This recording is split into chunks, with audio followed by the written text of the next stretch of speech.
So we want to head to North Carolina. We're seeing dangerous surf there, wreaking havoc all along North Carolina's Outer Banks. More than a dozen homes, look at this, have now fallen into the Atlantic, and officials are warning more of these collapses could come any time now.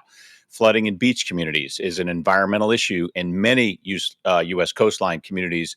We first shared this story with you back at the beginning of October. Joining us once again is Joy Crist, editor-in-chief of the Island Free Press. Her team is covering this crisis closely. Joy, thanks for being here again. This is the second wave of these collapses that we've seen in just a few weeks.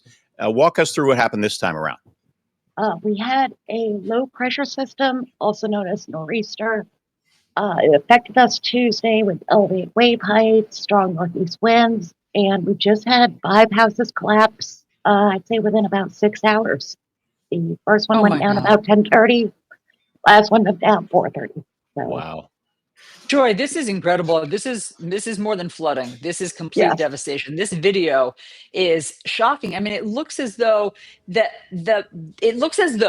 houses were built in the middle of the ocean, basically. So obviously, the beach has eroded tremendously over the past couple of years. Exactly. And actually, the past 10 to 20 years, most of these homes were built between 1975 and I think the newest home was built around 2002. So when they were built, they had about 50, 100 yards of beach in front of them. But ocean has accelerated in that area, and that's why we're seeing the collapses now. These are major homes, nice places. I spent time in the Outer Banks back in college and stayed in places that were not that nice and way back from the beach. How many homes have fallen so far this year alone? This year, it's been 16 total, and that's all happened within the past 6 weeks. The first home fell on September 16th, and obviously the most recent 5 fell on Tuesday.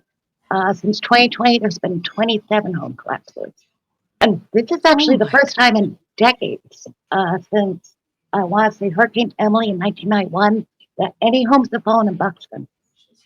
Wow. This is just remarkable, seeing this aftermath and just the process of them coming down in this big surf. What's the impact on the community, Joy? I mean, are people fleeing this area? Are they rebuilding? Mainly rebuilding. Hatteras Islanders are resilient. Unfortunately, they're used to storm events. They're used to especially fall nor'easters. So it's become a cycle where volunteers, National Park Service, and the homeowners themselves go out to the beach, they clean up the debris, and they just start over. Yeah, you mentioned the Park Service. I know they're warning about hazardous debris out there. Yes. They're asking people to stay off the beach. Obviously, this is not beach season. What are you seeing as far as cleanup right now? National Park Service is doing a lot of cleanup of the seashore property itself. A lot of this debris is drifted to properties inland, so homeowners with properties a couple lots back from the ocean are cleaning. But it's worth noting that it's just about a 2-mile stretch of beach that's affected. Most of the beaches on Hatteras Island are still wide open, perfect for fishing, visiting. It's just this one stretch that's really impacted.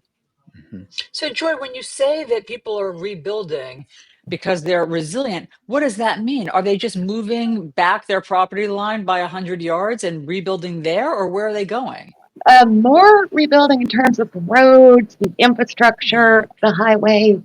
I don't think you're going to be able to rebuild on any of these properties. The ocean's kind of claimed them, and once the ocean gets to the property, it goes past the high tide line, it becomes National Park Service property.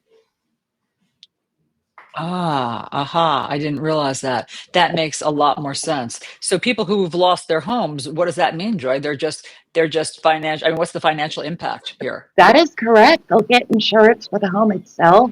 Unfortunately, insurance doesn't pay out until the home actually collapses. So there's no incentive to demolish it before it leads to large debris fields. But the insurance will pay for the home, but they do lose that property, that oceanfront property. Well, Joy Crist, editor-in-chief of the Island Free Press, that is remarkable. Thanks for teaching us about what's happening there. Just incredibly dramatic video, Jim, to watch them go down like that. And sad, to think that once it's gone, you lose that property. You have that beautiful spot. But Mother Nature had other plans, obviously, Allison. Yeah.